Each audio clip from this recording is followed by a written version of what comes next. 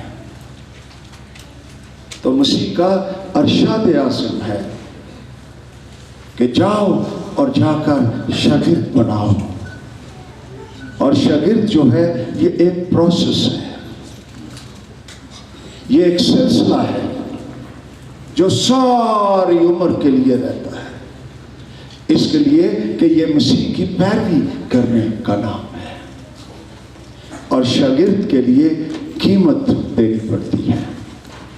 نجات مفت ہے، نجات خدا کے فضل سے ہے، ایمان سے مل جاتی ہے، لیکن شاگردیت کے لیے قیمت ادا کرنی پڑتی ہے، اور چونکہ بہت سے لوگ یہ قیمت ادا کرنے کے لیے تیار نہیں ہوتے، اس لیے کمپرومائز کر لیتے ہیں اور ساری عمر سمجھوتے میں گزار دیتے ہیں۔ تو میرے عزیزوں، یہ زندہ مسیح بول رہا ہے ارشاد اعظم میں، تو اس کے لیے تو سب سے پہلے ہمیں مسیح کا مکاشفہ چاہیے کہ وہ کون ہے، ہماری روح کے اندر اس کی پہچان، اس کی سمجھ ہونی چاہیے۔ خداوند یسوع مسیح ہماری بنیاد ہے۔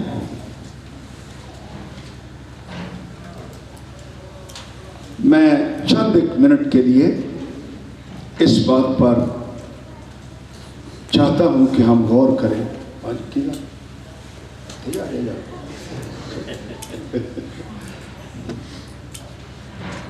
کہ ایک شخص ایماندار سے شاگرد میں اس لکیر کو وہ کب پار کرتا ہے؟ شروع ہوتا ہے ایمان لانے سے، جب ہم مسیح کو قبول کر لیتے ہیں۔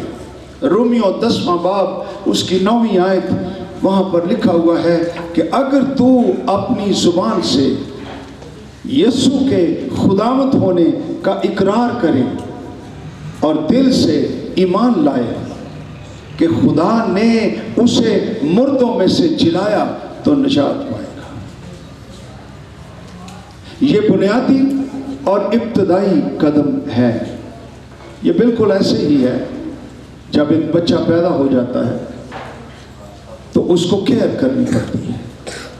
کیا کبھی آپ نے دیکھا کہ گھر میں بچہ پیدا ہو اور اس کو ویسے ہی چھوڑ دیا جائے؟ تو وہ ترقی نہیں کرے گا، وہ بڑھے گا نہیں۔ بچے کا ہر طرح سے خیال رکھنا پڑتا ہے، اس کو دودھ دینا پڑتا ہے، اس کو لباس دینا پڑتا ہے، وہ روئے اس کو پکڑنا پڑتا ہے، اس کو نیند چاہیے، اس کو گلے لگانا پڑتا ہے، اس کو ٹچ کرنا پڑتا ہے۔ یہ سارے اس کی گروتھ کا حصہ ہیں، اور پھر کہیں جا کر وہ بلوغت کی طرف سفر شروع کرتا ہے، اور پھر وہ ٹھوس غذا مانگتا ہے۔ ساری عمر وہ دودھ پر نہیں رہتا، ساری عمر دودھ پر رہے گا تو جوان نہیں ہوگا۔ پھر تھوڑی مہینوں کے بعد ہی جناب اس کو کیلا میش کر کے دے دیا جاتا ہے، اس کو آلو میش کر کے دے دیے جاتے ہیں۔ بچہ پھر بڑا ہو جاتا ہے، پھر اس کو آہستہ آہستہ روٹی دی جاتی ہے، پھر اس کو بعض اوقات گوشت ابال کر نرم کر کے چھوٹا چھوٹا کر کے اس کو یہ شروع کیا جاتا ہے۔ جو وہ ترقی کرتا ہے، بڑا ہوتا ہے، بالغ ہوتا جاتا ہے، پھر ہم خوش ہوتے ہیں۔ اسی طرح ایک ایماندار جب وہ پیدا ہو جاتا ہے خدا کے خاندان میں، خدا کی بادشاہی میں، تو بے شک اس کو کلام کی ابتدائی ٹیچنگ دی جاتی ہے، اس کو دودھ دیا جاتا ہے۔ لیکن اگر وہ ساری عمر دودھ ہی پیتا رہے، ابتدائی باتیں ہی سیکھتا رہے، کلام کے گہرے مکاشفات اس کی ٹیچنگ اور وہ مضبوط نہ ہو، میچور نہ ہو، تو یہ لمحہ فکریہ ہوگا۔ آپ کا کیا خیال ہے کہ ایک بچہ اگر پیدا ہو، اس کے کتنے سال ہو جائیں لیکن اس کا قد نہ بڑھے، وہ اتنا ہی رہے، تو ماں باپ کا کیا ریئیکشن ہوگا؟ کیا خیال ہے بہن؟ پریشانی ہو جائے گی، ڈاکٹر کے پاس لے جائے گا، ہم فکر مند ہو جائیں گے، یہ بچہ بڑھ کیوں نہیں رہا؟ اسی طرح روحانی پیدائش کا حال ہے۔ ایک ایماندار جب مسیح کی بادشاہی میں پیدا ہو جاتا ہے، اگر وہ ترقی ہی نہ کرے، اگر وہ روحانی طور پر بچہ ہی رہے، وہ 20 سالوں کے بعد بھی روحانی بچپنے کی باتیں ہی کرے، تو اس کا مطلب ہے something is wrong in this child۔ تو میرے عزیزو، بلوغت کی طرف بڑھنے کا نام شاگردیت ہے۔ شاگرد بننا ہماری ضرورت ہے، اس کے بغیر ہم کام نہیں کر سکتے۔ خدا کے لوگ بھی پیدا ہوتے ہیں۔ آئیے دیکھیں پہلا پطرس پہلا باب، چند ایک باتیں یہاں پر ہم غور کرنا چاہتے ہیں۔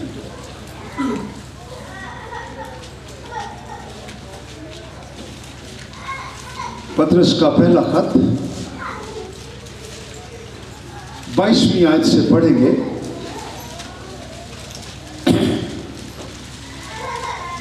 ہاں جی، حوالہ مل گیا؟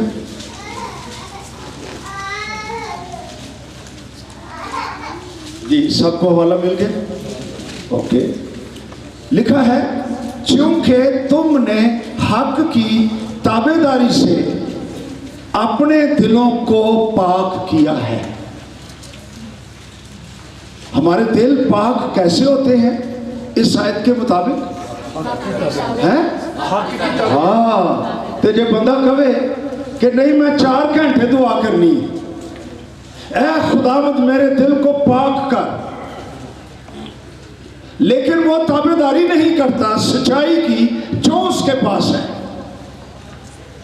لیکن گھنٹوں دعا ضرور کرتا ہے، کیا وہ پاک ہو جائے گا؟